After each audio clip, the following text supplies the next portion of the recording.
The party was my son's idea.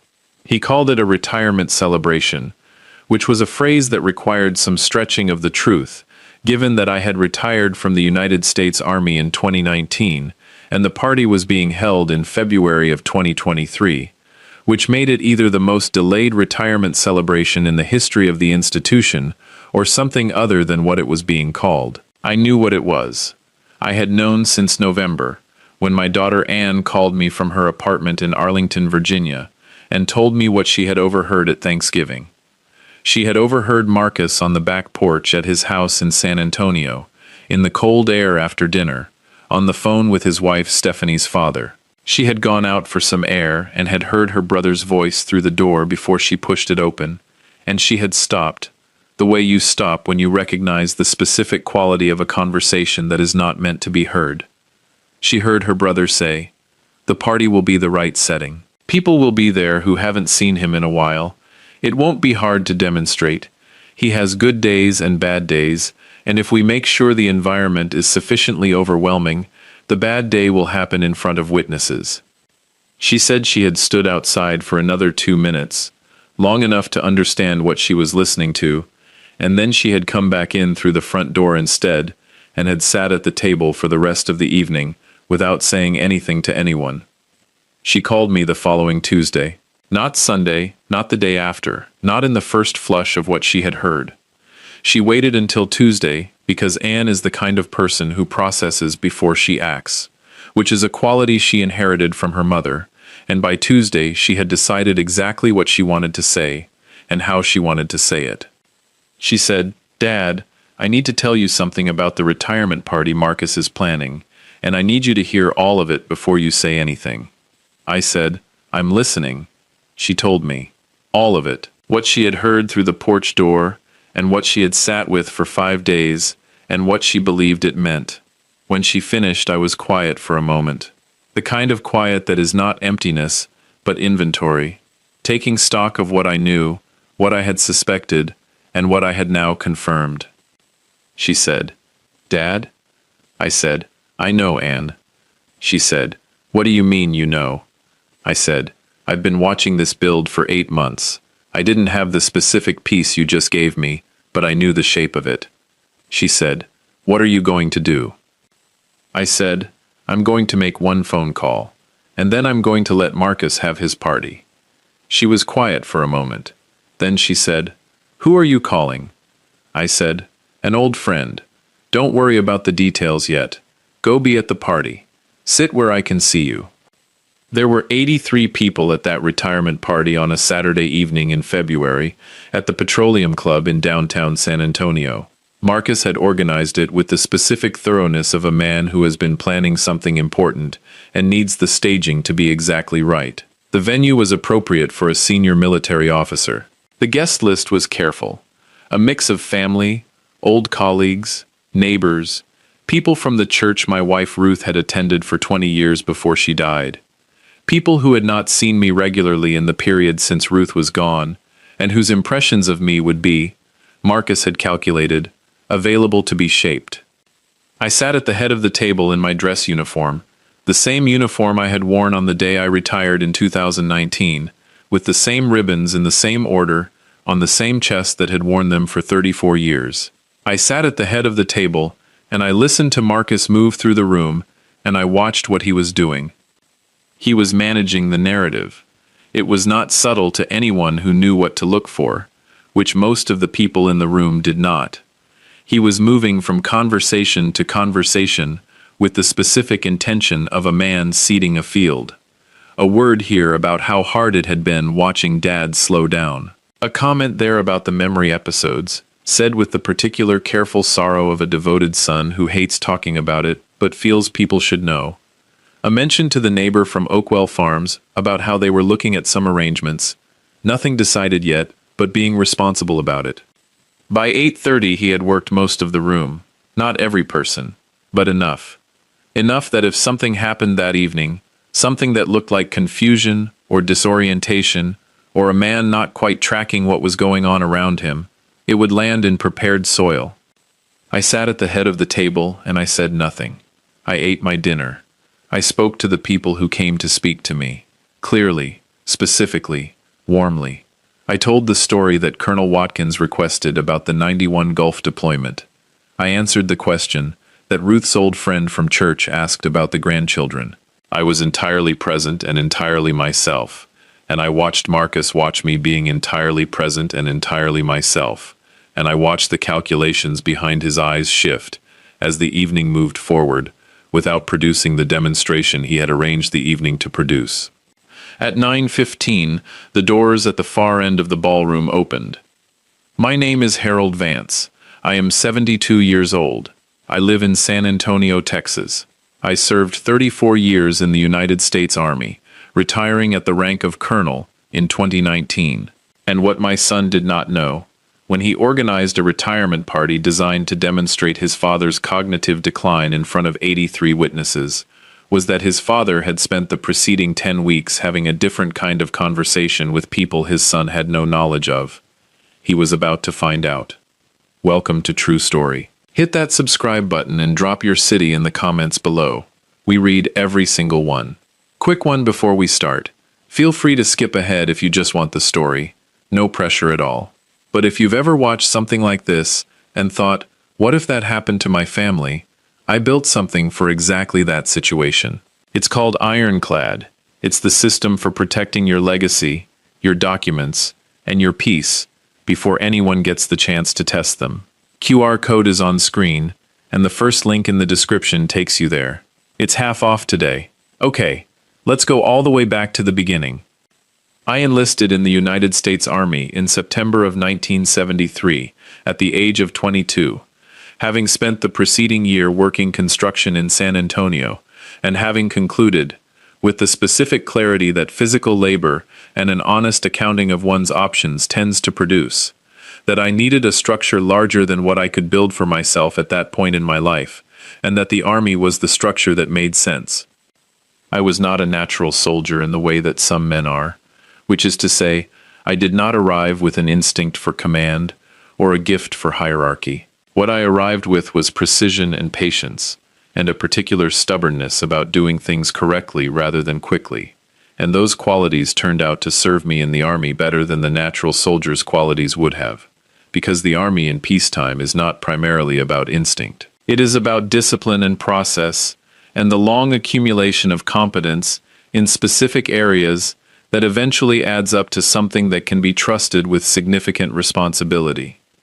I was trusted with significant responsibility over the course of 3 decades in a variety of assignments across 3 continents. I will not catalog them here in detail, because the catalog is long, and because the specifics of some of what I was trusted with remain in categories that are not mine to discuss publicly.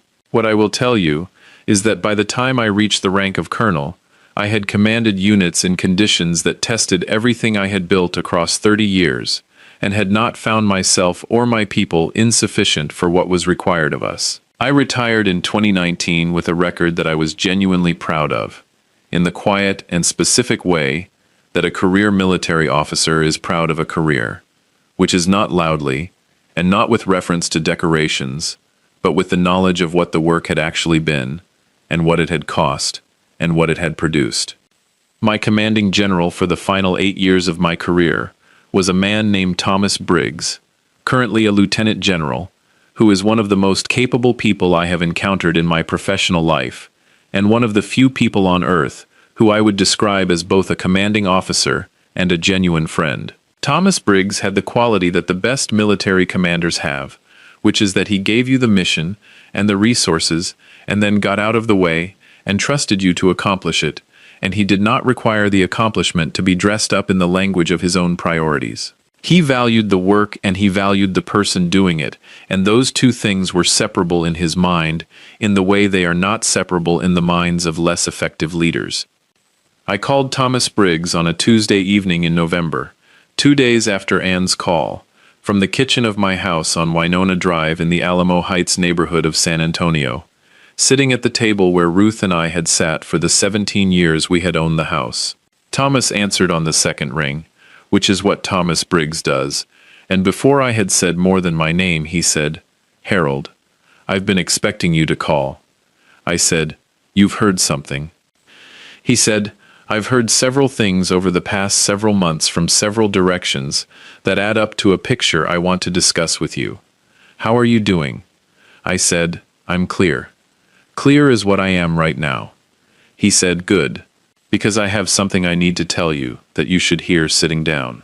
Ruth Eileen Vance, born Ruth Eileen Morrison in Corpus Christi, Texas, in 1953, was the person who made everything I built in my career possible, in the way that the person at home makes the person in the field possible.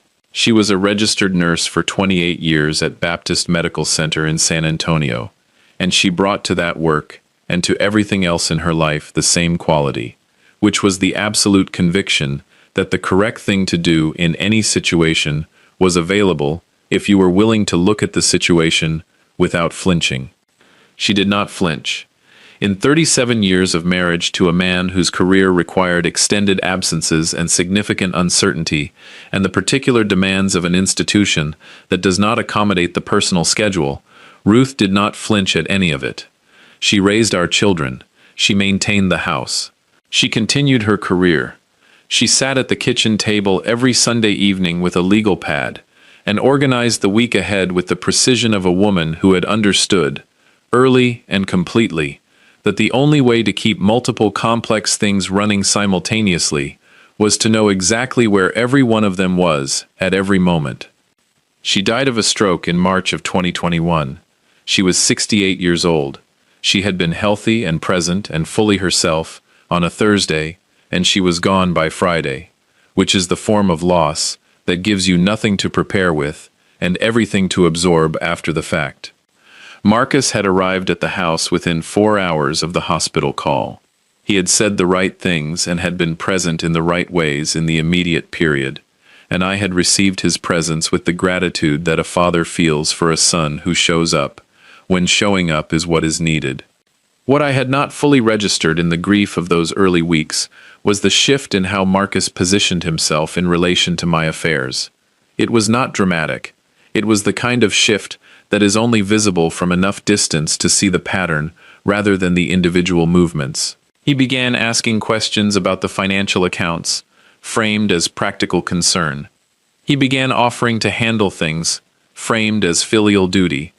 He began including himself in conversations with my attorney and my financial advisor, framed as making sure Dad wasn't managing too much alone. Each individual instance was reasonable. The accumulation was not. I had 2 children.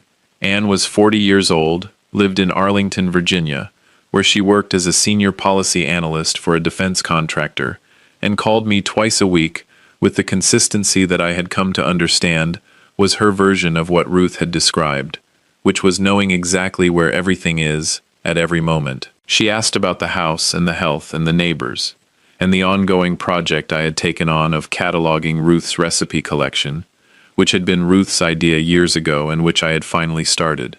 She did not ask about the accounts or the estate or what the financial advisor had said at the last meeting. She asked about me.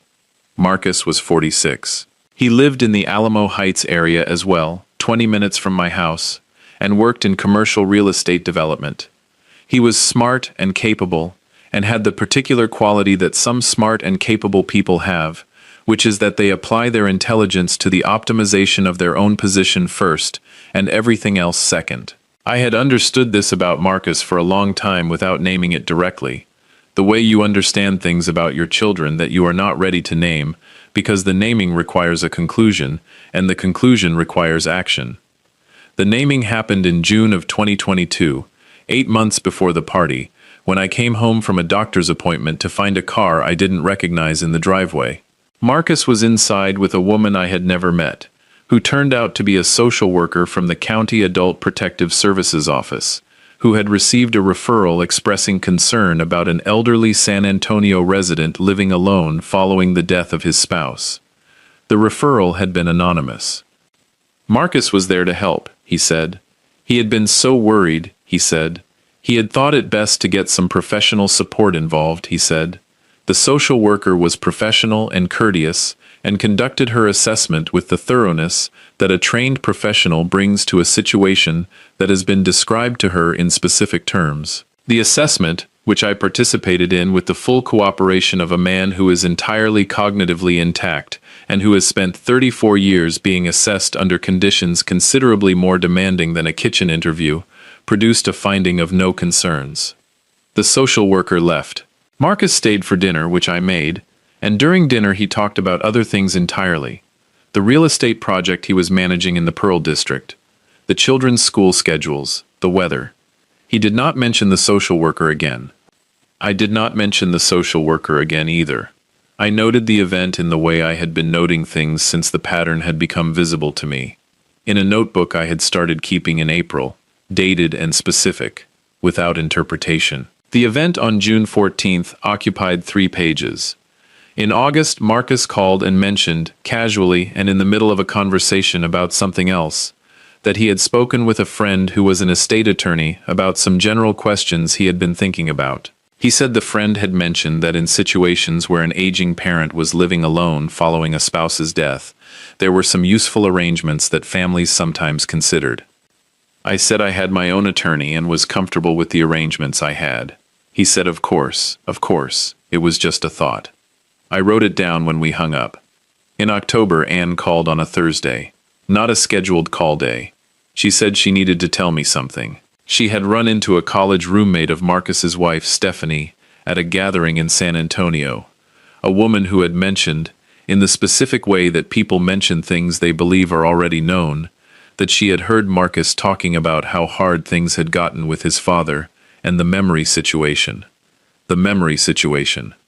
I did not have a memory situation. I had a 34-year military career, a doctoral-level security clearance that had been maintained through multiple reviews, and a mind that, as Thomas Briggs had confirmed in multiple conversations over multiple decades, was one of the sharpest he had encountered in a uniformed career. I had no memory situation.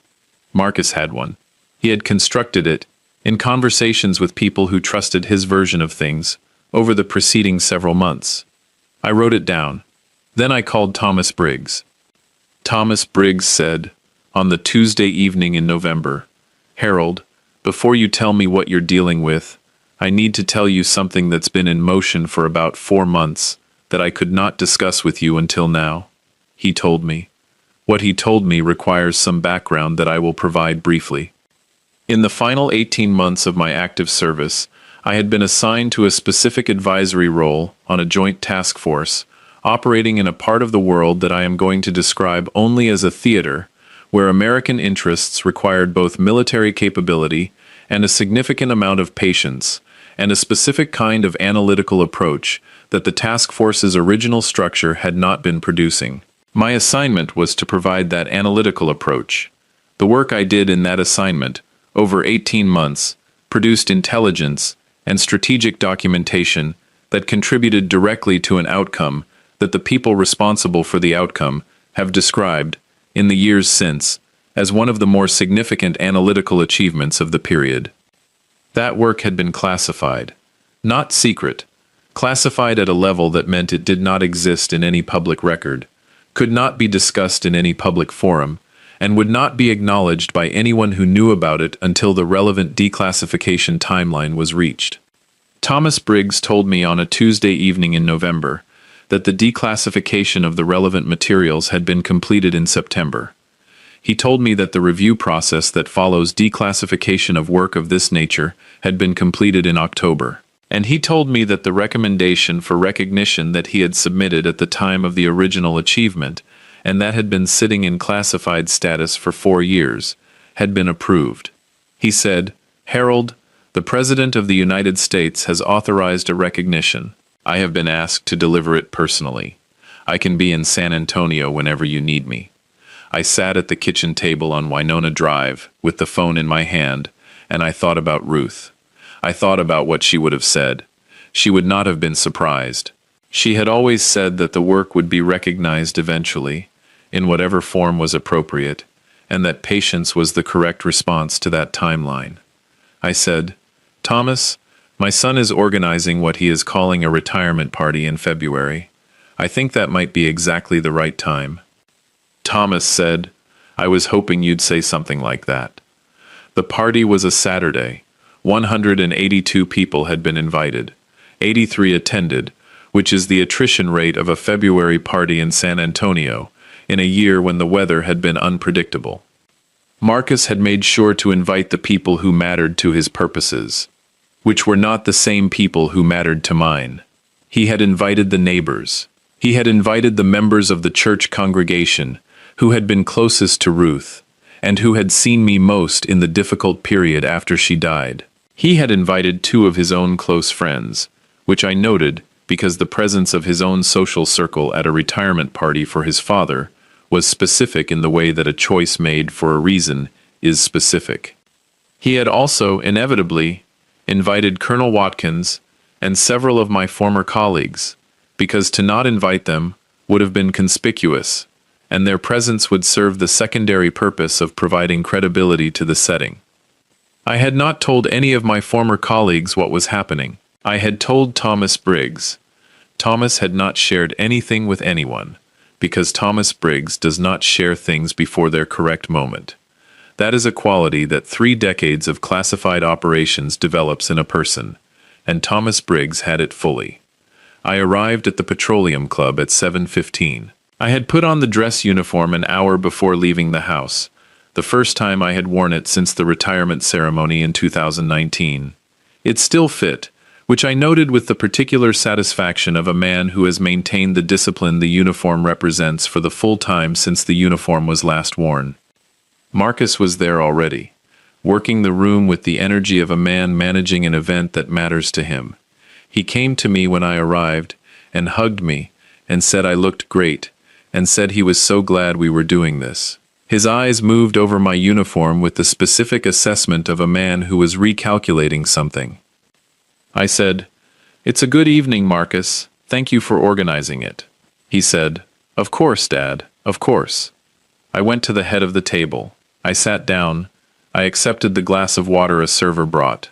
I looked at the room, and I looked at Marcus working it, and I watched him over the first 2 hours do what he had come to do. The dementia narrative was in the air by 8 o'clock, not said directly, never said directly, said in the ways that things are said when the sayer needs deniability. Poor Dad has been having some trouble. It's been hard since Mom. The memory isn't what it was. He gets confused sometimes. We're trying to figure out the right arrangement. A burden, honestly. But he's our burden, and we love him. Stephanie, beside Marcus, played her role. The concerned daughter-in-law, the devoted family woman, squeezing the arms of the people Marcus was seating, and adding the specific warmth that Stephanie's presence provided, which was the warmth of sincerity, borrowed for an insincere purpose. I sat at the head of the table, and I said nothing about any of it. I was fully present and fully clear, and spoke to everyone who came to speak to me, with the precision and warmth that 34 years of command had built into my social register, and I watched Marcus watch me doing it, and recalibrate, and keep going anyway, because he was committed to the plan, and the plan was the plan. Anne sat to my left. She did not look at Marcus. She looked at me, and when our eyes met twice over the course of the evening, she simply held the look and gave the smallest nod that a person can give while still intending it, which was the signal we had agreed on in December, the signal that meant, I see it, I see all of it, and I see you seeing it. At 9:15, the doors at the far end of the ballroom opened. Thomas Briggs walked through them. He was in full dress uniform, 3 stars on the collar, a chest that represented, in its ribbons and decorations, a career of service that the room would understand the weight of, even if they did not know the specific campaigns represented. He walked the length of the ballroom with the particular measured walk of a senior military officer, the walk that is not theatrical but that carries its own weight simply by being what it is, and he walked directly to my end of the table. The room had gone quiet. Not completely quiet, but the particular relative quiet of 83 people registering that something is happening that was not on the agenda. Thomas stopped in front of me. He came to attention. Then he extended his hand.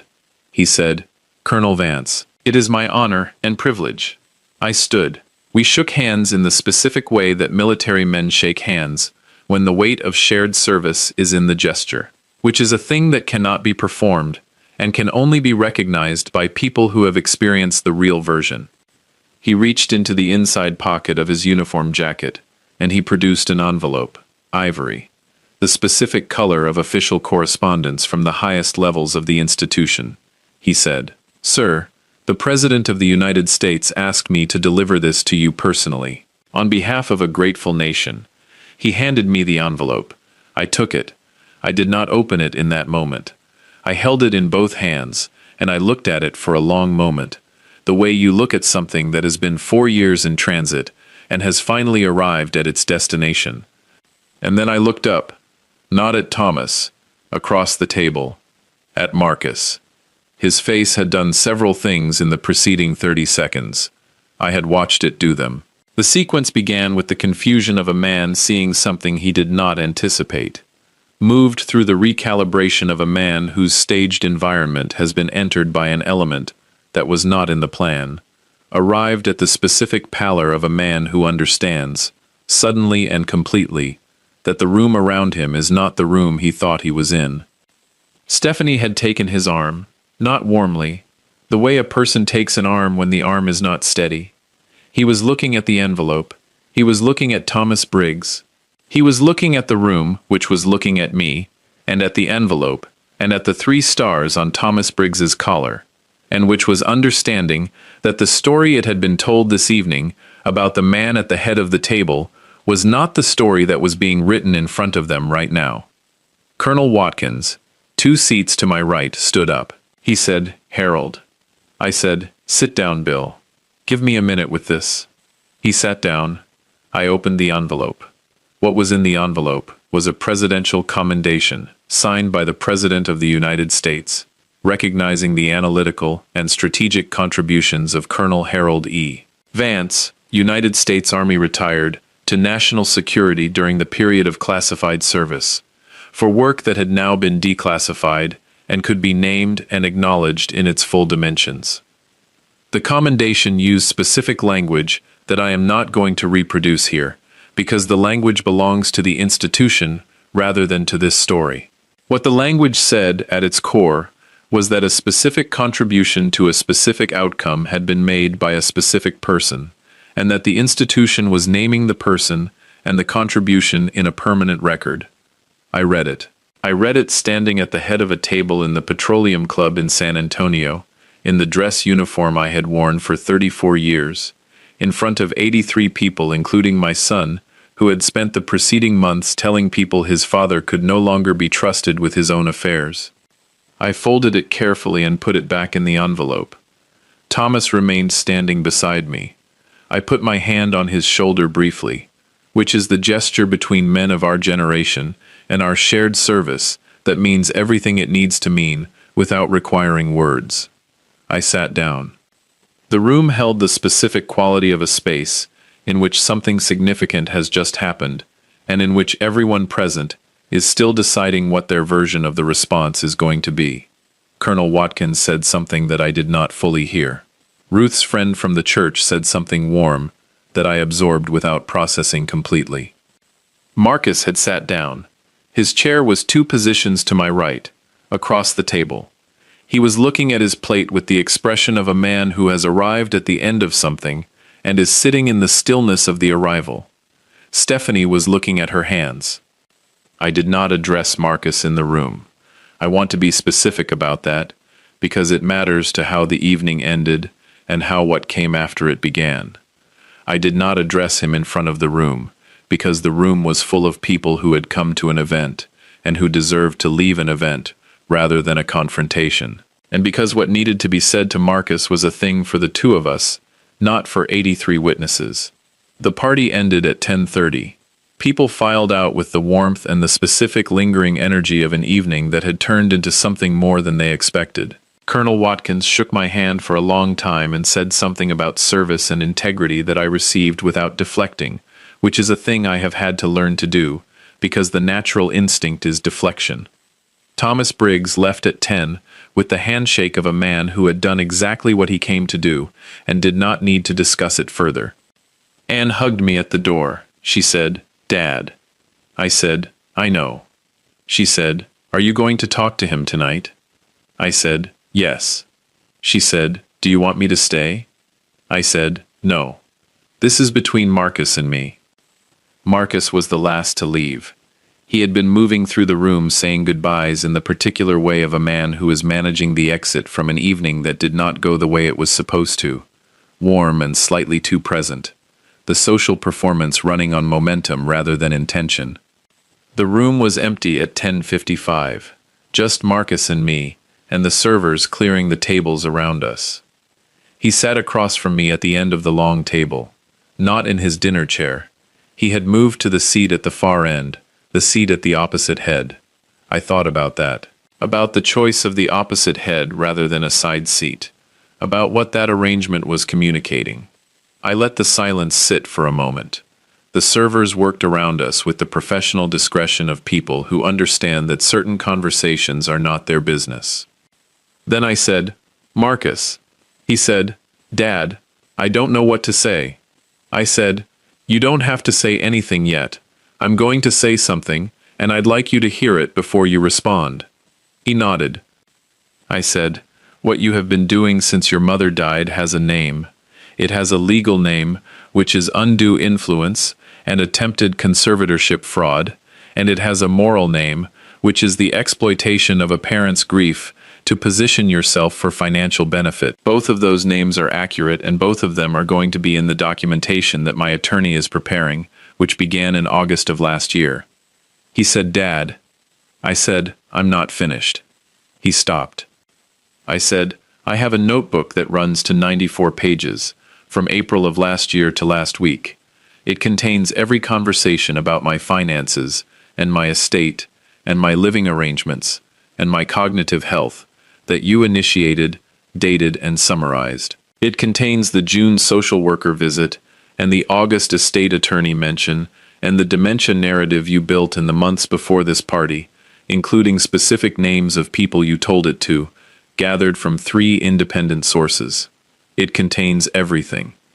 He said, "I was worried about you."